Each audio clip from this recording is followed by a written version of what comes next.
मैंने जब television quit किया था, आज से डेढ़ पौने 2 साल पहले, तब मैंने ये नहीं सोचा था कि मैं वापस अभी टेलीविज़न करूँगा। लीनियर कैरेक्टर्स मैं नहीं प्ले कर सकता हूँ क्योंकि वो उसमें कुछ होता नहीं करने को। ओटीटी पे भी आजकल बहुत डार्क कैरेक्टर्स दिखाए जाते हैं और मैं ये नहीं कह रहा हूँ कि वो लोग सब डार्क हैं या उनको कोई मेंटल इश्यू है कि आज की दुनिया में कितना डिजिटल स्कैम चल रहा है और कितने लोग शायद इसकी वजह से आत्महत्या भी कर लेते होंगे। तो ऐसी सिचुएशन ना आए किसी के जीवन में, ये मैसेज पहुंचाना लोगों तक बहुत जरूरी है। हाय, मैं हूँ सुधांशु पांडे और आप लोग मुझे देख रहे हैं IWM बस में। Hi guys, welcome to IWM buzz. और आज हमारे साथ है Sudhanshu sir. So firstly big big congratulation for this show. Thank you so much, thank you. Sir, जब आपको ये प्रोजेक्ट मिला, how was your first reaction? Was it always yes और you give a second thought, because this time your character is very different. So जब आपने सुना ये script, how you reacted firstly?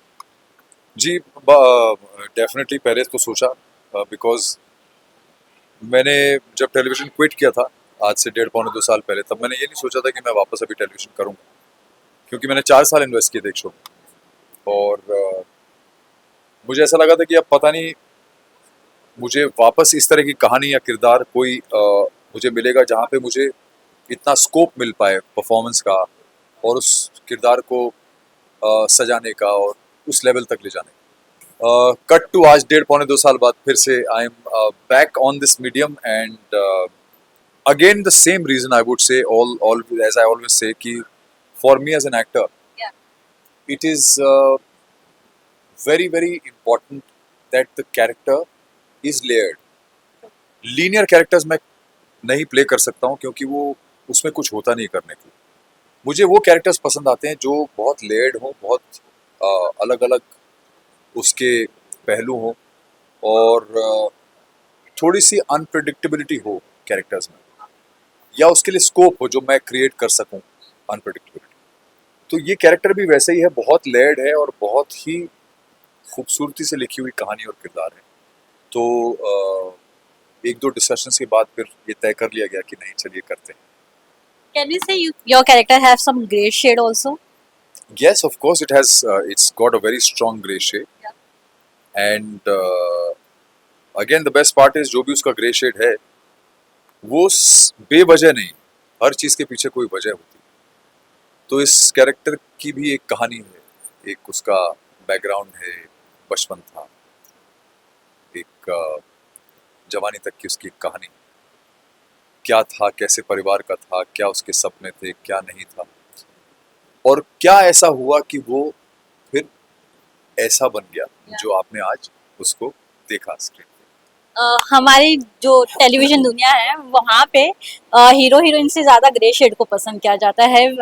Grey shade को ही सबसे ज़्यादा importance मिलता है। So don't you feel so कि हमारा जो ये अब ग्रे शेड को लेकर जो प्यार है बढ़ते ही जा रहा है? कलयुग है। कलयुग में डार्कनेस बहुत ज्यादा पसंद की जा रही है, लोग बहुत ज्यादा रिलेट कर पा रहे हैं उससे। इसीलिए आजकल हमारी फिल्मों के और टेलीविजन के विलन्स या ओटीपी में ओटीटी में भी, मैं ओटीपी बोल रहा हूँ क्योंकि इसमें बोल बोल के ओटीपी मुंह से ओटीपी निकल, बट ओटीटी पे भी अगर आप देखेंगे तो कैरेक्टर्स आजकल बहुत डार्क कैरेक्टर्स दिखाए जाते हैं और एक से एक कैरेक्टर लिखे जा रहे हैं और उनको पसंद भी उतना ही किया जाता है, बहुत ज़्यादा पसंद किया जाता है।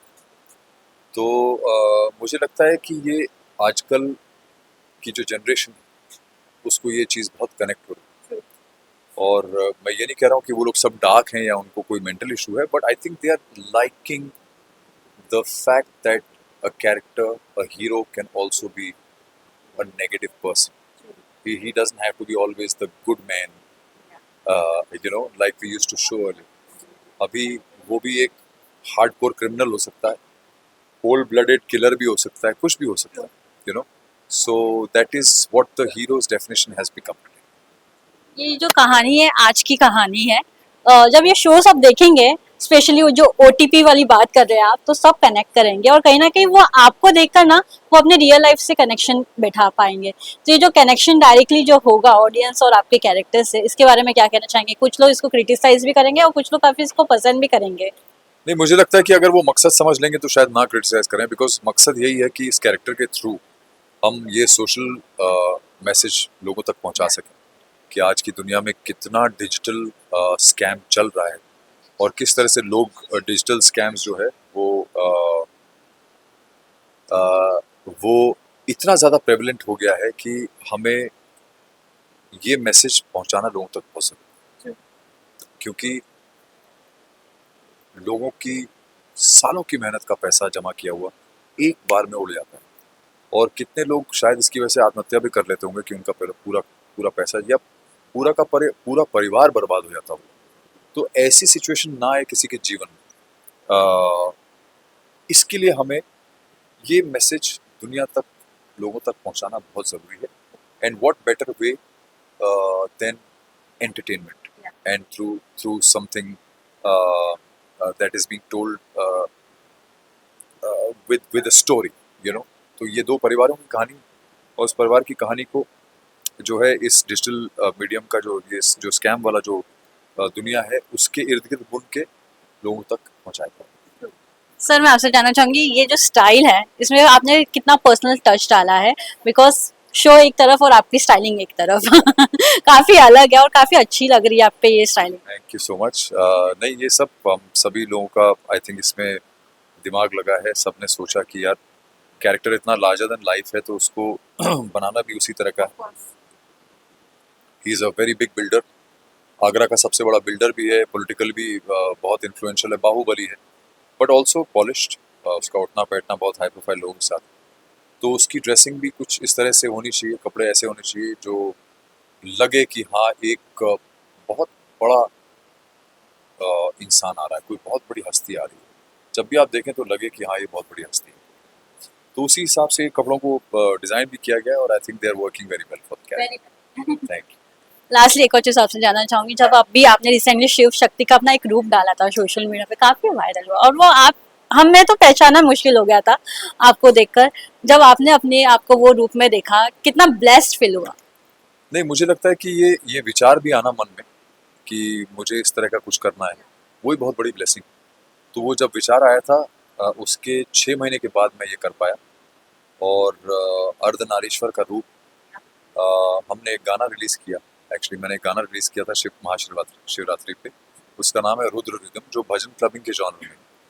और जब वो गाना रिलीज़ किया तो मुझे लगा कि यार इसके लिए कवर शूट करना चाहिए और उसमें मैंने अर्धनारीश्वर का रूप लिया। और सबसे बड़ी वजह ये है कि हमारा जो सनातन धर्म है वो एक ऐसा धर्म है जो इक्वालिटी को आज से नहीं आदिकाल से दिखाता आ रहा है।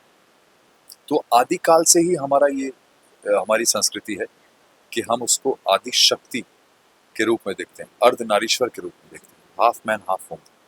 तो ये इक्वालिटी का सिंबल है और मुझे लगता था कि ये अगर मैं पोर्ट्रे कर पाऊँ अच्छी तरह से तो उससे बढ़िया और क्या सकता। लास्टली ऑडियंस को क्या कहना चाहेंगे जो अभी से ही हाई एक्सपेक्टेशंस आपसे रखी है? ये मेरे लिए बहुत बड़ी ब्लेसिंग है, बहुत बड़ा आशीर्वाद है लोगों का कि लोगों की एक्सपेक्टेशंस मुझसे हैं और मैं उनकी भावनाओं को पूरी तरह समझते हुए इस शो में बहुत मेहनत कर रहा हूँ।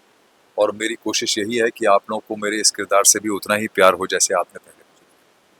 Thank you so much sir and all the best. Thank you.